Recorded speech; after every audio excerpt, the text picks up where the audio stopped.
Welcome to lesson 5.2. In this lesson, we're going to dive more in depth into circles. Remember, that was our very first conic section that we learned about from 5.1. Now, a little refresher on circles. Circles had two important vocabulary terms. We had the center, which was at h, k, and we had the radius, which was the length from the center to any outside point on the circle. Radius r. Those are the only two important vocabulary terms for circles, the center at h, k, and the radius r. Now, we also highlighted in our reference formula sheet this equation for a circle. So let's just talk about this equation one more time. The two important parts of this equation are the center and the radius. The center is at h, k, and the radius is at r. So there's our center, we can see, and there's our radius. Those are the only two important points of a circle that we really need to know. So knowing this equation and having defined the pieces of it, let's try example 1.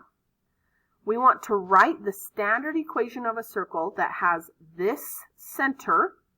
So there is our h and our k, and this radius. So there's our r. So what I'm going to do is just rewrite the equation that I have on my reference formula sheet. And all I'm going to do is fill in h goes here, so that one's -2. K goes here, so that one's 3. And r goes there, so that one's 5. And now let's simplify what we got. So I have x minus a -2 turns into +2 squared. I have y minus 3 squared. And 5 squared is 25. So this would be the equation for a circle that is at this center point and has this radius. Now, you may notice a quick little tip here that to get from h to our equation, we just flip the sign. So if h is -2, inside the equation we have a +2. If k is a +3, inside the equation we have -3. A lot of students, instead of writing this step out, will just use that shortcut of flipping the signs and then squaring the radius and adding it in. So with that, let's move on to example 2, where we're going to go the other direction. Here I give you the equation. I want you to identify what the center and the radius is from this equation and then graph the circle. So for the center, we're going to use our sign flipping trick. If this is a +2, then inside my center will be a -2. If this is a -1, then inside my center will be a +1.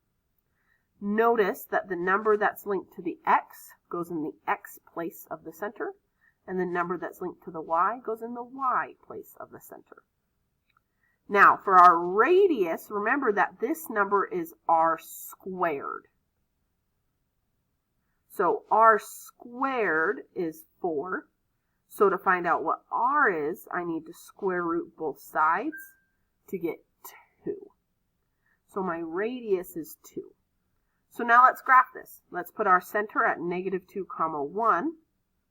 And then for our radius, we're just going to go out 2 in all directions. So 2 up, 2 down, 2 to the left, 2 to the right. And then we can connect those in kind of a curvy shape. And there's our circle.